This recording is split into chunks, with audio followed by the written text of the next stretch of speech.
Without further ado, not even a little bit of ado, except for this do. What a terrible joke. I'm glad Serpent's not here to see this.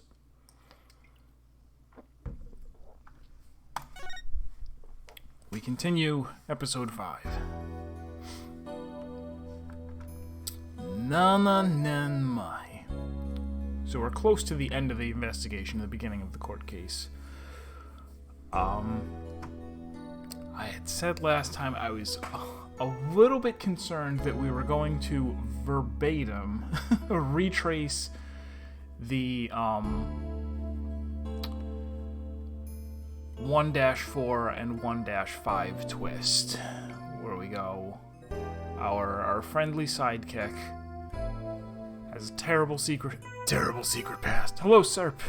Hello, Serpent in space. Afraid that, similar to the first game's Chapter 4 and Chapter 5, that our friendly neighborhood sidekick, as it turns out, has a terrible secret past where they think that they murdered someone. A family member, specific. Or, no. 1-5 wasn't a family member. Afraid that they murdered someone.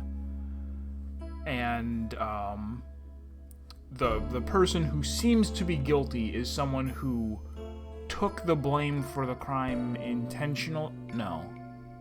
I guess they were slightly different. But in both cases that we go, oh no, in order, as we've been trying to pin the blame on this one person, we've come to the truth, which is that our sidekick was the real murderer, but then we come to the real truth, which is that actually they weren't. And I feel like that's what's going to happen here. Whatever the thing was that we had just found out, where she says, I didn't understand the difference between robots and people back then. I thought if a robot broke, bandaging it would help it get better. And then she said, oh, my mom put her on the operating table, and there's like a button on. I even asked her if she would put me on the table and fix me if I ever got hurt. It looked like magic to me what she could do. It seems like maybe it's gonna turn out that Blackwell was taking the blame for the murder because he thought that she really did it, and she is going to find out that she also thinks she really did it because she put her mom was on the robot table and she pushed the dismantle button because it was written in English and she could only read European back then. But in reality, it was the real bad guy. On a different subject, did you hear about the person holding up the space center? Yes, a little. And this person has even taken hostages? I guess I better spare her the news about Trucy. Well, after some negotiating, we agreed to do a retrial of the case from 7 years ago. What? You're kidding me. So that means Prosecutor Blackwell might... Yep. I know he's innocent. I just have to prove it. So wait, did you know him back then? Yes. He used to come visit my mom a lot. He studied psychology under her and would sometimes ask for advice on his legal cases. He was very kind and considerate and straight as an arrow. Unlike now, where he's more twisted than a basket of snakes. That's why I took the witness stand during his trial 7 years ago. Please, you have to listen to me. But you're just a baby. He didn't kill her. His heart is screaming that he didn't kill her. I was a fool. How could anybody else know what I was talking about? She heard the voice of his heart.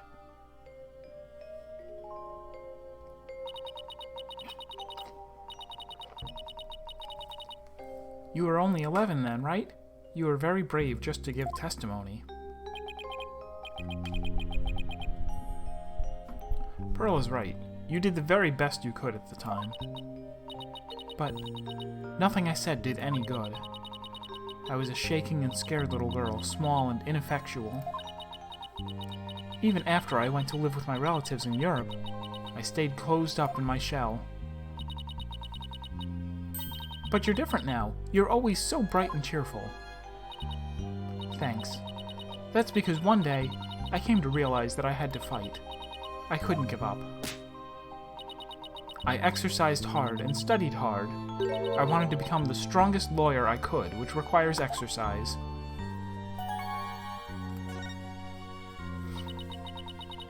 I wanted to save Simon, but I had no idea how. Then I met Mr. Wright, and thanks to him, I realized that if I became a lawyer, I could prove that Simon was innocent.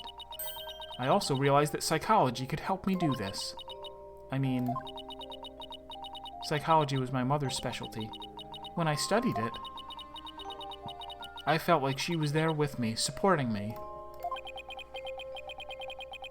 It doesn't seem like Athena knows. The prosecutor Blackwell is due to be executed tomorrow. I wanted to prove Simon's innocence personally. I wanted to do it so bad. Even now, I want to fly out of here and go save him. Come to think of it, she said something like that during the Hope's Peak Academy trial.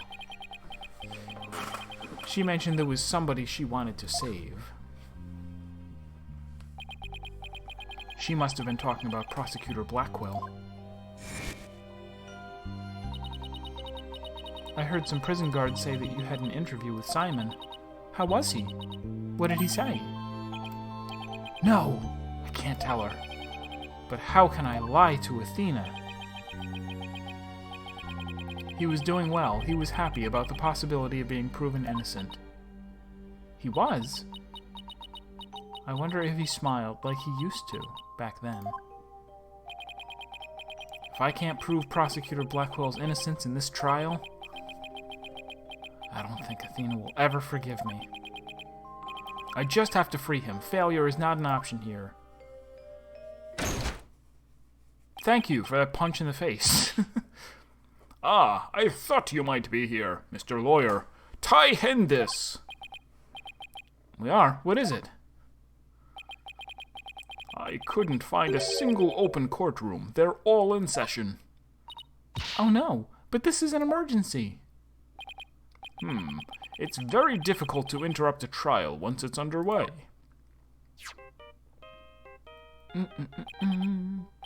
My phone. It's from Trucy.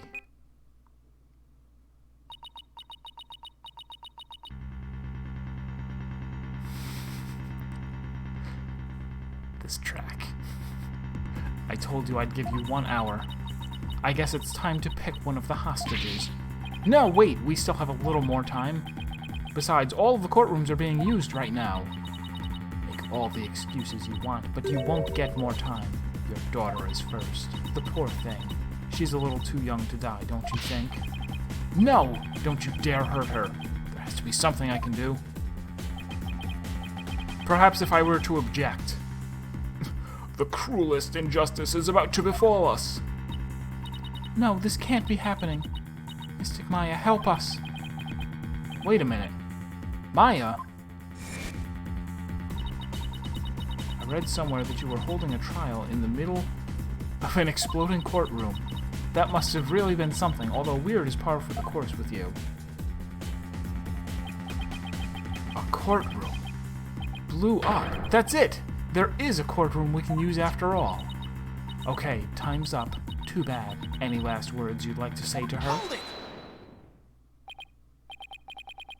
Or please don't add to the crimes you've already committed. So you know who I am, do you? It wasn't like I was trying to keep it a secret anyway. We're ready to start the trial.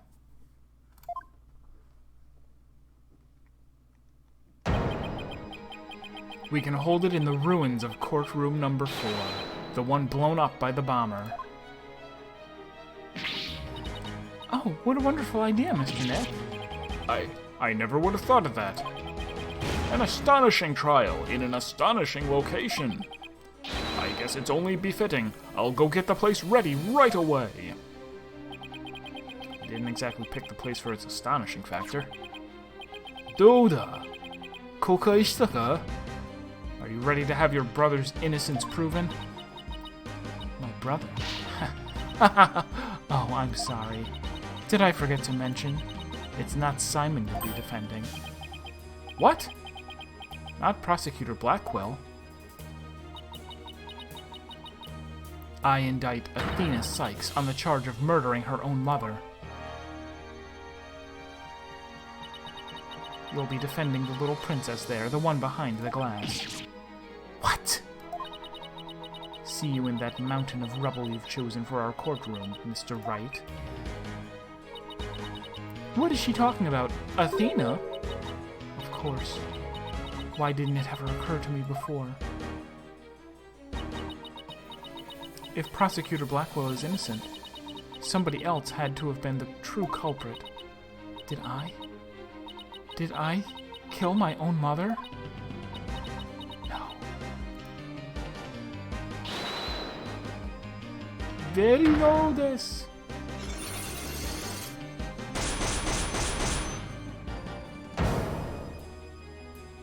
Golden locks? No way, it can't be true. Mr. Nick, what's the matter? I see 5 black psych locks. I've seen these kinds of locks before. Dark, black locks protecting a secret hidden deep inside a person's heart. And there's no way to remove them. Wait, what does he mean he's seen them before? When did we ever see those before? You're making that up. He's making it up.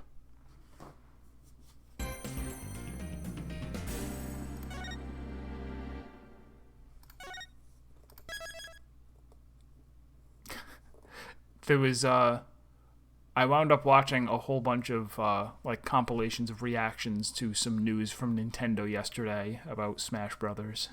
Delightful. A lot of people very, very excited about a 75-cent DLC. A costume for the Mii Gunner.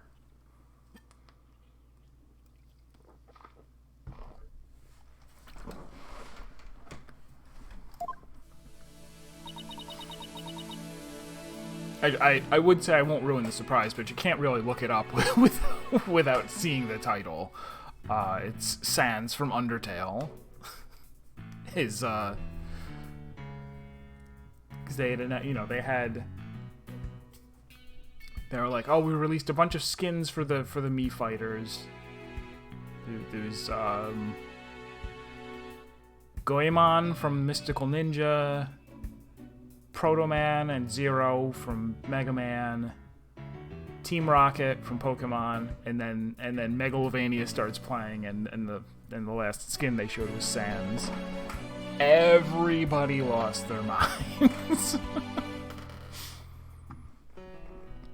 I did a little research. I looked into those special Cyclocks you mentioned, Mr. Neck. You did? That's great. I really appreciate it. A red Cyclock protects a secret a person is consciously trying to hide. If the person folds under questioning, the lock breaks, and the truth comes out. Yep, that's exactly how I got the truth out of Detective Fulbright and Director Cosmos.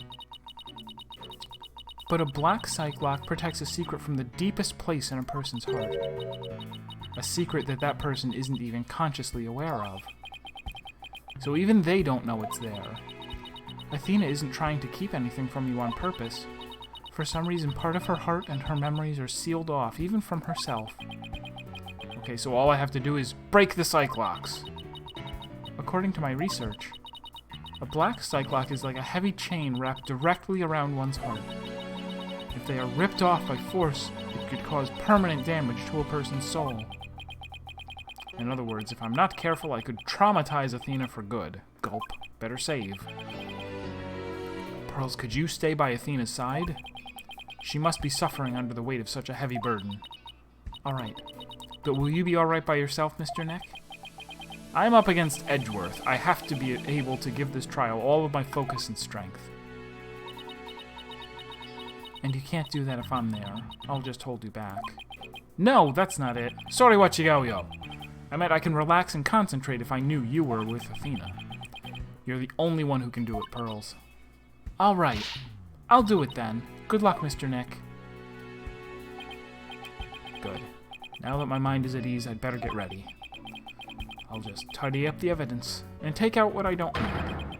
It's time to end this nightmare that started 7 years ago. Was the Edgeworth thing actually set? No, that must have been more than 7. 15?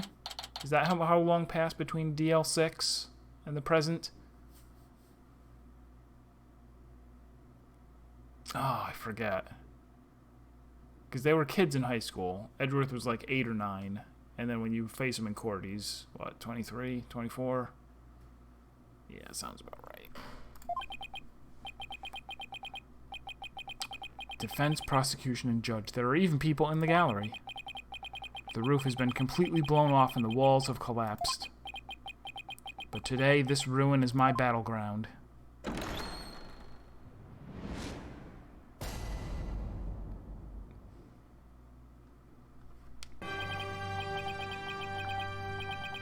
Court, or some facsimile thereof, is now in session for the trial of Athena Sykes.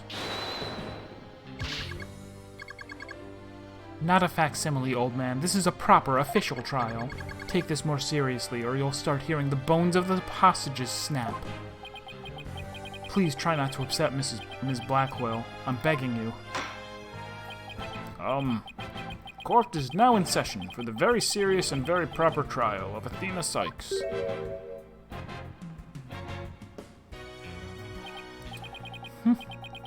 This is no trial. It's nothing more than a ridiculous farce. What did you say? Edgeworth, did you not hear what I just said to his honor? However, this ridiculous farce has a very important meaning for our legal system. Recall the case of the UR1 incident, in which a prosecutor was found guilty of murder.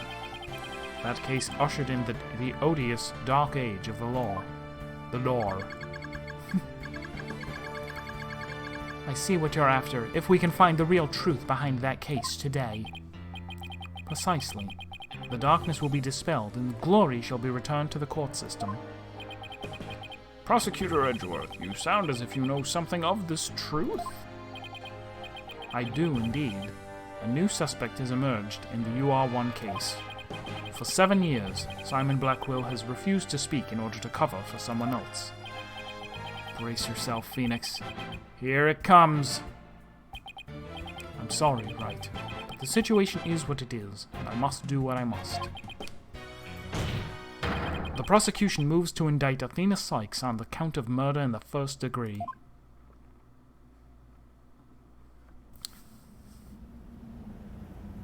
The first prosecutor was found guilty of murder in Game 1 didn't count. Regardless the circumstance, I intend to question the defendant with all I have. For that is a part of my creed. Then you'd better bring it. It's the two of already you been are ready. berotten. Court is now in session for the trial of Athena Sykes. Your Honor, the defense was born ready. The prosecution is also ready.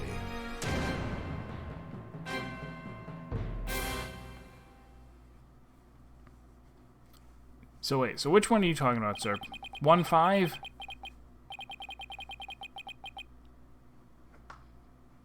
Because what was the deal there? That would have been before the Dark Age of the Law started.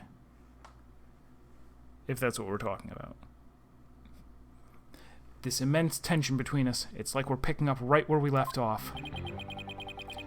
It's my duty to clear Prosecutor Blackwell of false accusations and end this insanity.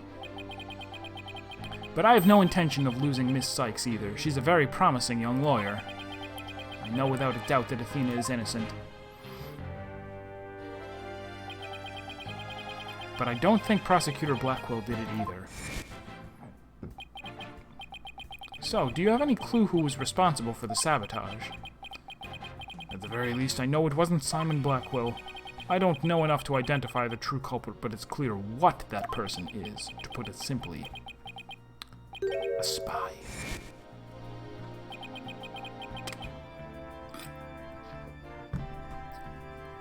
The true culprit is a spy. It's going to be hard to convince anyone of that when I barely believe it myself. But I don't have a choice if I want to save Athena and Blackwell and expose the spy. Now then, Chief Prosecutor Edgeworth. No need for the Chief Prosecutor bit, Your Honor. I am here as a simple prosecutor. Very well. Your opening statement, please, Prosecutor Edgeworth. Although I've been known of late to give an impressive opening statement myself.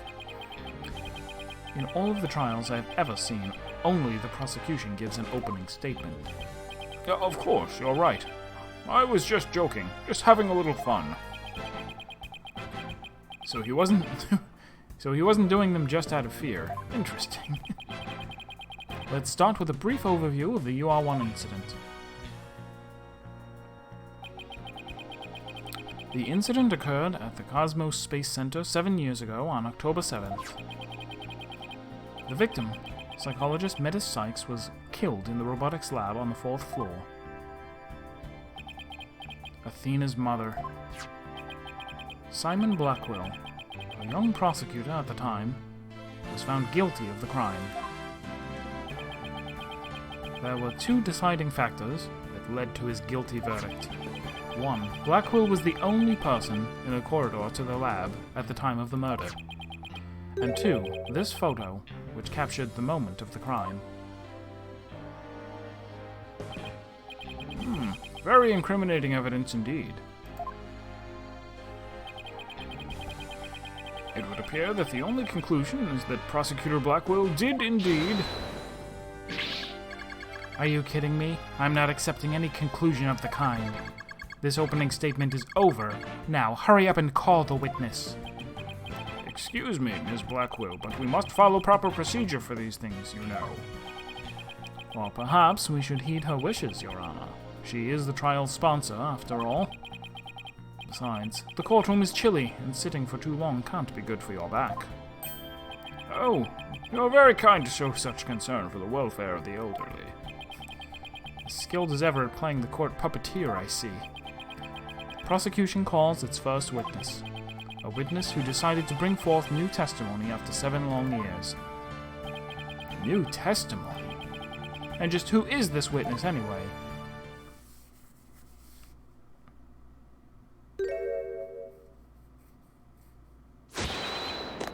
Bobby Fulbright's the name. In justice we trust. What are you doing here? I'm just here to speak for the hostage taker, Ms. Aura Blackwell. She says she's too busy, what with confining and threatening the hostages and all. It doesn't seem to stop her from constantly chiming in through Clonco. I'm nothing more than an observer in this. Do your best. I'm watching you. Believing her brother innocent, Ms. Blackwell has been conducting her own investigation. And though her current actions are hardly lawful, I think we can at least hear her theory. I have here Ms. Blackwell's notes on the investigation she conducted, and I'll be giving testimony based on these notes. Here I go! Here he goes.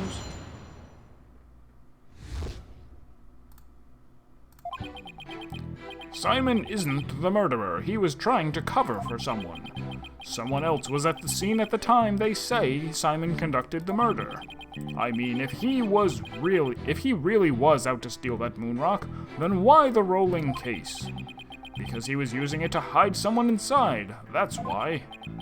And the only person small enough to fit inside that case was Athena Sykes. The world's smallest human being. And that's Ms. Blackwell's theory. It totally goes in the face of the official ruling, huh? About the case she mentions, there were other rolling cases like that one in the lab, but they're not for traveling. They're apparently for moving parts and equipment. I vaguely remember seeing 3 cases, all different sizes. At the last trial, they thought that Prosecutor Blackwell used the case to steal the rock, and they had a perfectly good reason to think that too. You see, there's a security camera in the corridor that leads to the robotics lab, and that camera captured footage of Blackwell leaving the scene with the case. I can see why that footage helped to bring his trial to a quick end. It's very convincing, that's for sure.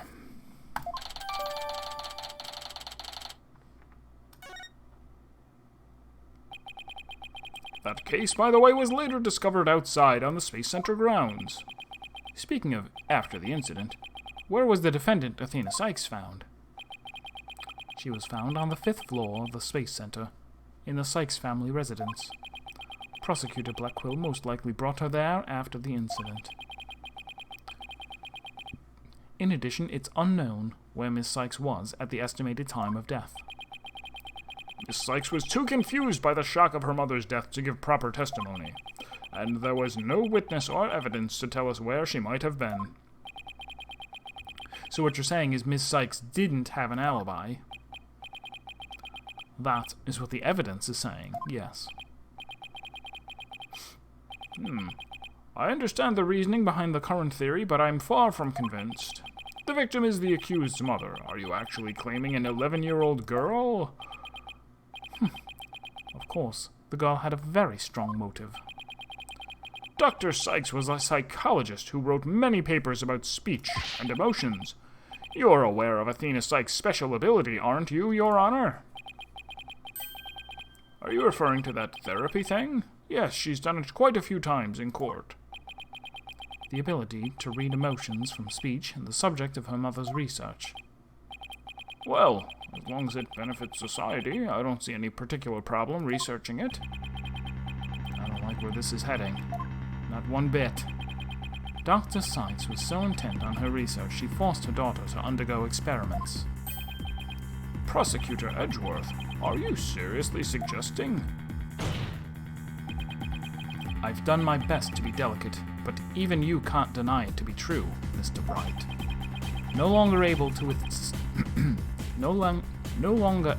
withstand the anguish of the experiments, Miss Sykes felt her only choice was to kill her own mother. Ag!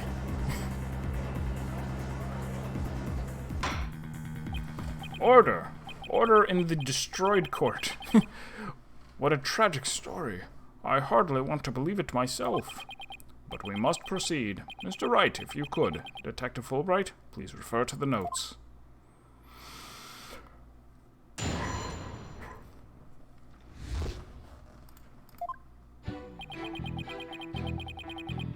Hold it!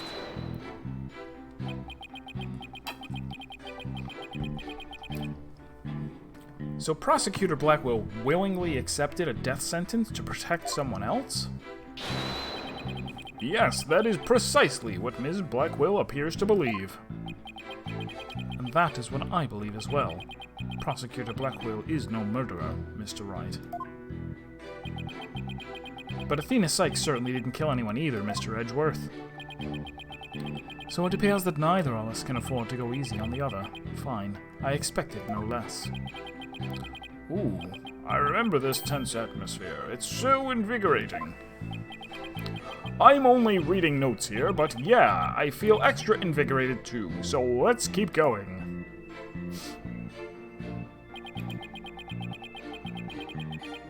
Hold it! But that's just speculation.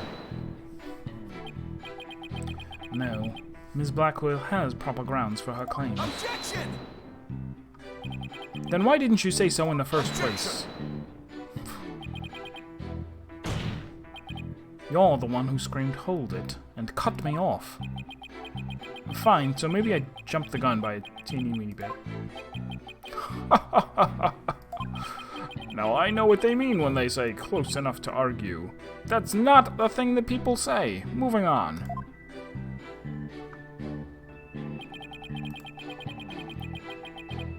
Hold it! This rolling case, I suppose you mean the one that existed in the photo with Prosecutor Blackquill in it, but was absent when the crime scene photos were taken.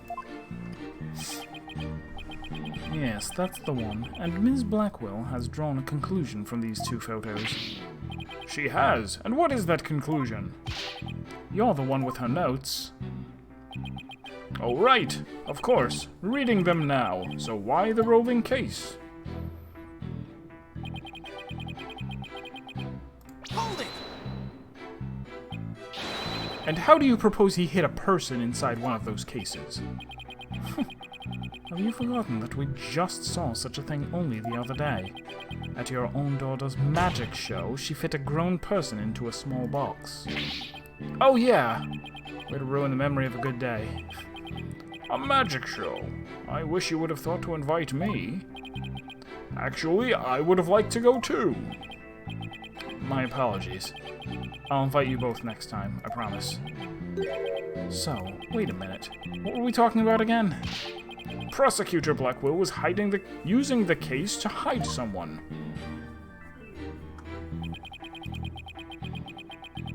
Hold it! But that's nothing more than conjecture, and it's hardly the only possibility. In that case, what do you think Prosecutor Blackwell hid in that case? I think it was the moon rock. Objection! There were 3 cases at the scene, but Prosecutor Blackwell used the largest one. The moon rock was egg-shaped and only about 8 inches in diameter. It wouldn't have made any sense to use the largest case there just to move that rock. Objection! Be that as it may, it doesn't prove Ms. Sykes was inside. It's true. Then let me ask you this. Can you come up with a better theory of what was in the case? Well, Mr. Wright, can you? Yikes. Give a guy some time to think. What evidence do we have? Let's read through everything. Attorney's badge. Cross-section of the building. Wrong victim's blood. Why are we still holding this? Is this going to become relevant? It must. We threw out everything else. Space Center pamphlet is more map. Full size of the hat. One important items related to space expedition.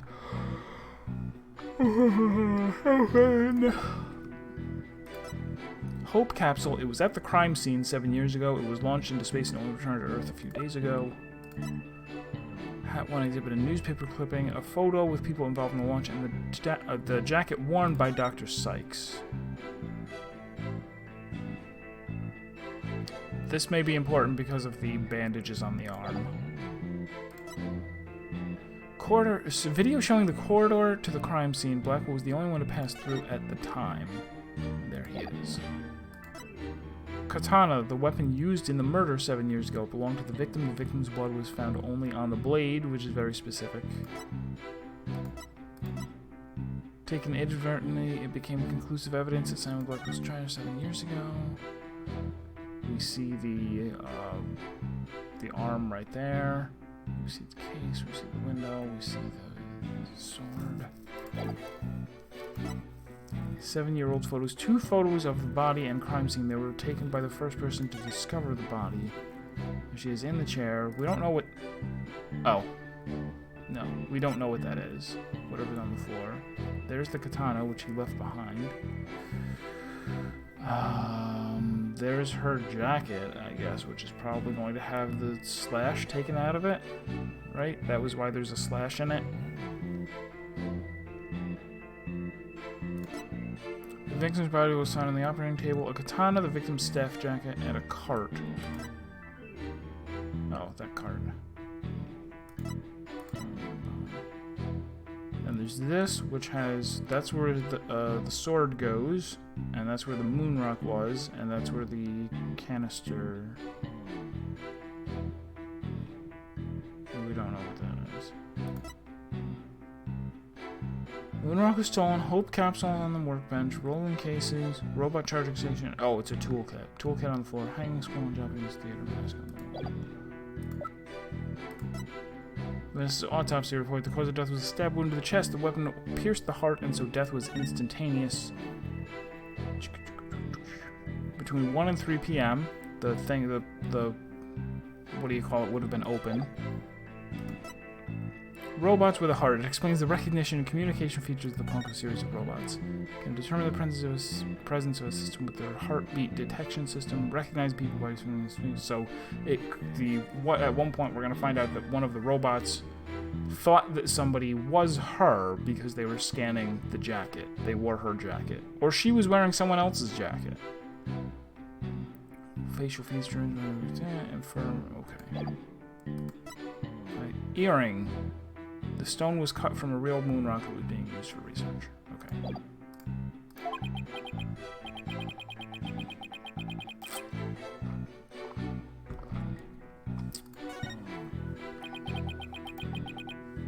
You guys better wait and see how it goes. It's a clever theory, but it doesn't look like they have any solid proof. If I push, maybe I can uncover some flaws in it. Are we supposed to bluff?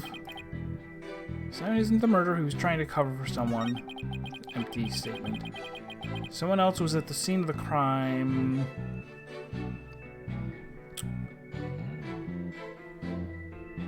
I was going to say we could present the surveillance camera footage to say, but you see the case in that photo, and they explain how somebody else got in there. If he was really out to see moon rock, then why the rolling case? Because he was using it to hide someone inside, that's why.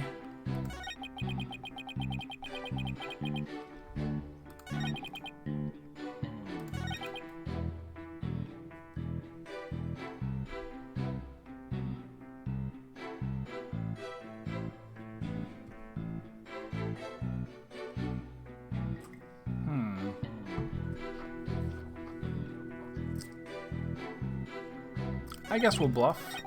They give us the option. Go back here. Objection! Objection! Bloop, bloop, bloop, bloop, bloop.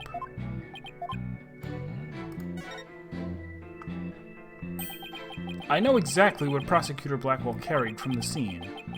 Just have to find something else that was missing, right? No sweat. Oh, I'd be very interested in hearing your theory. If it's true, that is. This is a crime scene photo taken after Prosecutor Blackwell left, correct? All we have to do is compare this with this photo of Prosecutor Blackwell to see what's missing. If he took something with him, then it should be in one of these photos. Any luck, don't fail me now. All right then, Mr. Wright, let us hear your theory.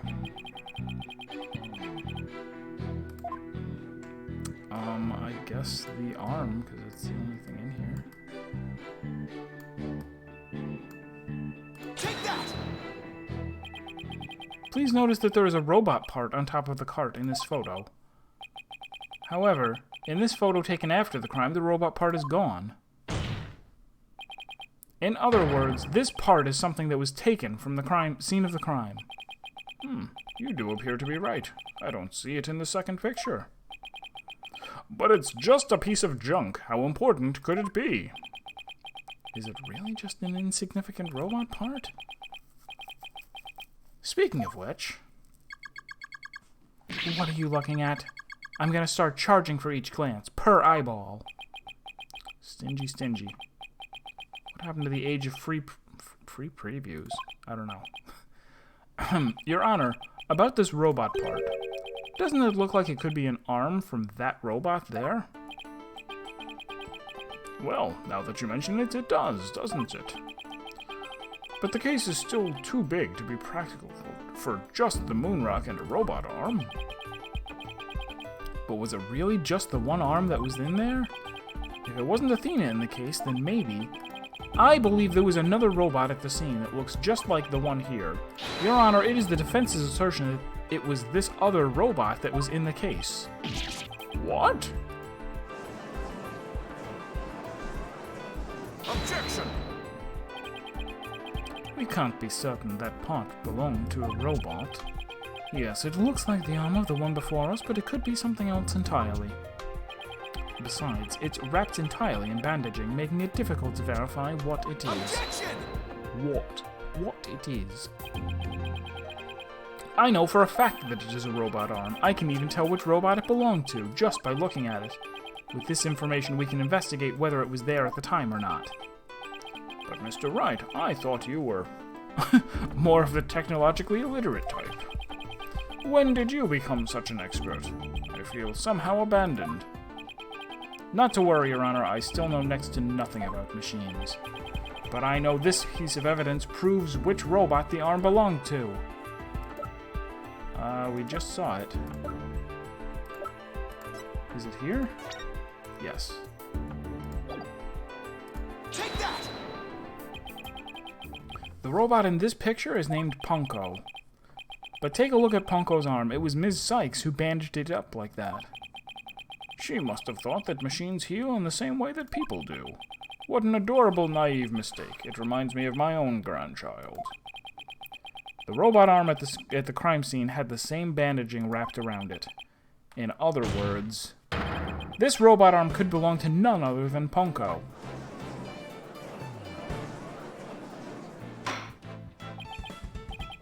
Order in the court. Order, I say. Prosecutor Edgeworth, what do you have to say to this?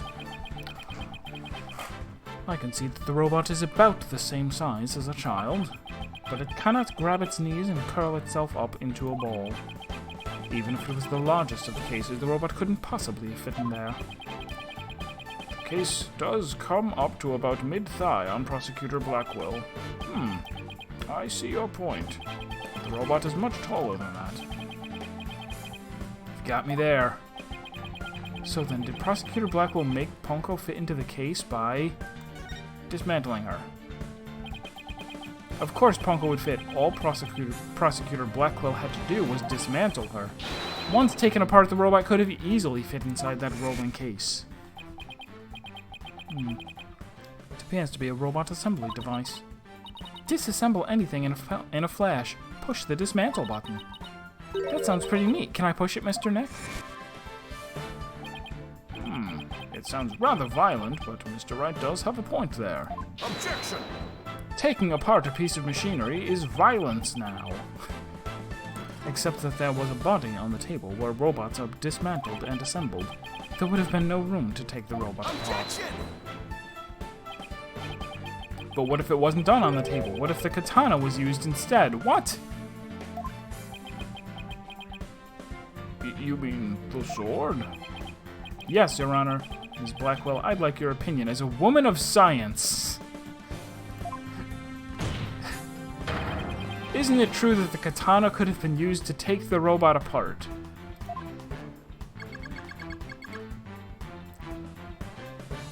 Why and how did we suddenly get here? That he used a katana instead of just, you know, his hands or his tools, or he took it apart the day before? I suppose so. Their joints aren't made of a very tough material. A blade could slice through them.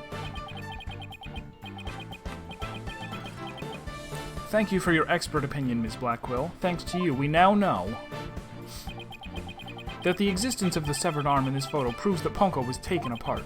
In addition, since the rest of Punko was not found at the scene, we can conclude that the true meaning of this photo is very different from the original interpretation.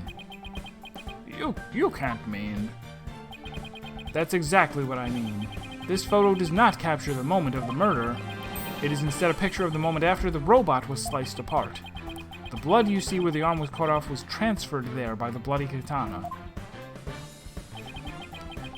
Most likely, the rest of Punko is scattered about Prosecutor Blackwell's feet. Not hearing this. Therefore, what was transported inside that case was not the defendant, but a robot. Ms. Sykes never was at the scene at the time at the scene of the murder. Ah! My head, my body, where am I?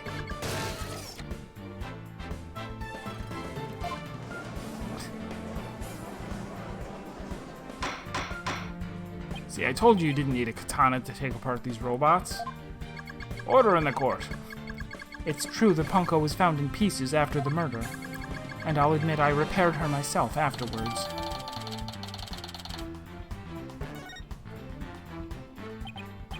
Yes, I'm finally making some progress. Hopefully I've gotten at least one step closer to proving both Athena and Prosecutor Blackwell innocent. Objection! By the way, are we working on a SWAT team to come in and, like, storm her in the lab while she's distracted by watching this court case? Well played, Mr. Wright. You made your point abundantly clear. I concede that it wasn't the defendant inside the rolling case, but the robot. Alright, what's going on here? It's never good when he plays things this straight. Does the prosecution withdraw its claim that the defendant was carried from the scene? No, Your Honor. My claim hasn't changed. Objection! But Ponko and Miss Sykes couldn't have both been inside that case. The notion that the case was used to carry Miss Sykes was Ms. Blackwell's theory. I have been of a different opinion from the outset. Now I finally have the opportunity to voice my theory.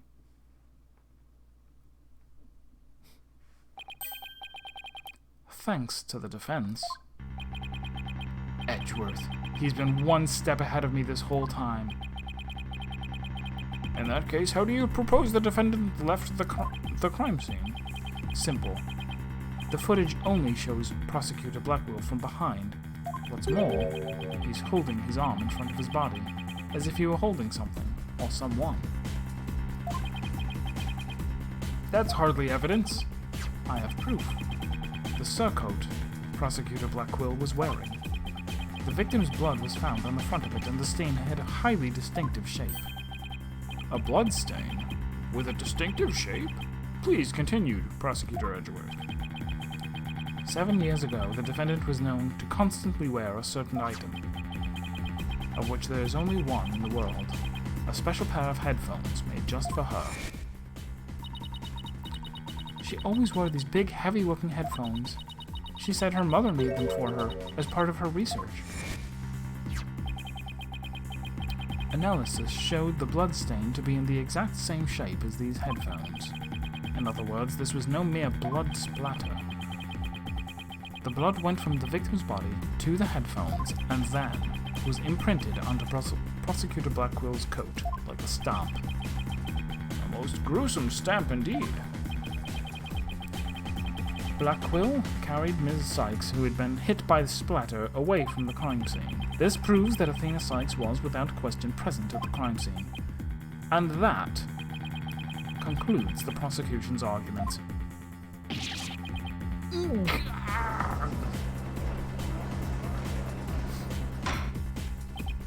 Order! If the defendant was indeed at the scene, it deepens the suspicion against her. Objection! But we've also shown that the robot was there at the scene as well. Objection! I hope you're not making the ridiculous claim that a simple robot was the real murderer. I don't really think that, no, but you can't say the possibility isn't there. Detective Fulbright, was the robot questioned at the time? No, I don't see any record of it. I believe it was considered unrelated to the case. But as it turned out, the robot was actually integrally related. Your Honor, the defense would like to call Ponko to the stand. A robot witness?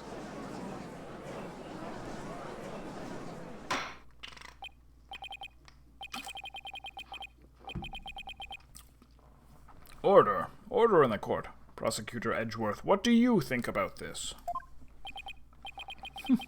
Mr. Wright has called all manner of witnesses to the stand over the years, so why not a robot? Nothing surprises me anymore with him. Very well. I will allow the witness. Bailiff, summon the robot named Ponko.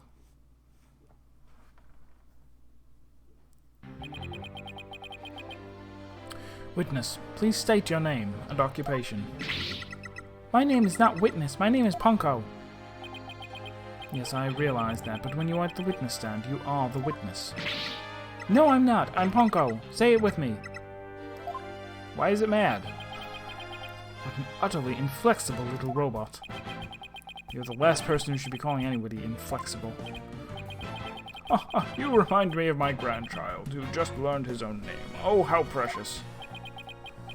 All right, Ponko. I'm going to ask you some questions. Questions? You have questions? Hooray! What are your questions? I want to know if you were there at the scene of the murder of Metis Sykes. It was 7 years ago, on the 7th of October, around 2 p.m. in the robotics lab. Certainly, just one moment. Searching data. Search complete. Yes, I was there in the robotics lab. It would seem this robot's testimony is necessary to this case after all. This is great. I just knew Ponko must have seen something important. A murder committed right before this poor little girl's eyes. It's inexcusable. The judge seems ready to adopt Ponko as another grandchild. So, little Ponko, do you think you can give us your testimony today?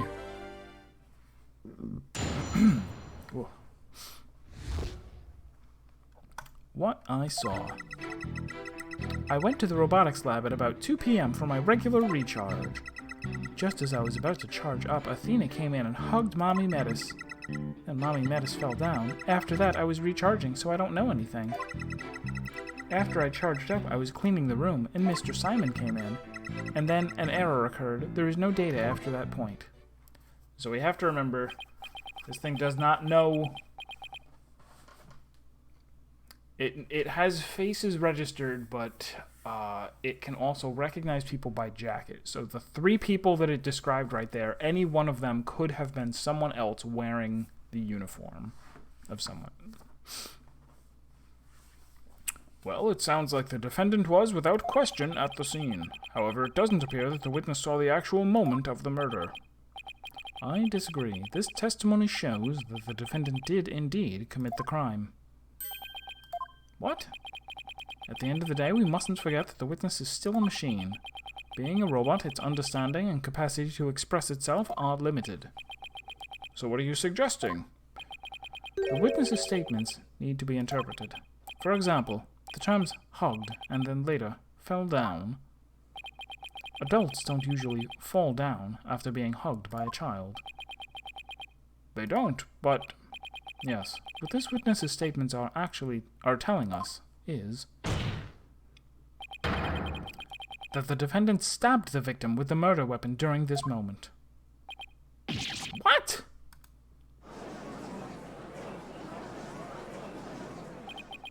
Before Ms. Sykes hugged Dr. Sykes, did the two of them converse?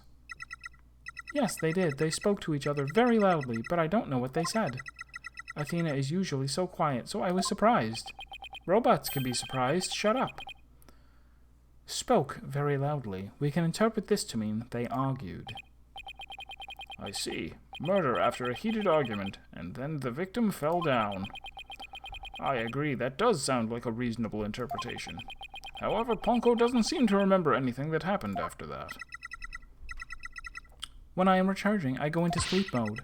But I remember everything before that. I have a very good memory. You may as well admit defeat now, Wright. A cross-examination would be useless. Don't be ridiculous. A cross-examination is never useless. Until now. Think about it. Robots don't lie. This robot is both an important witness and valuable evidence at the same time. Nevertheless, I will have my cross-examination. I see you haven't changed. You never were the one to worry about wasting time. Very well. Even if it may be a waste of time, you may proceed, Mr. Wright. I'll show you both just how fruitful any cross-examination can be.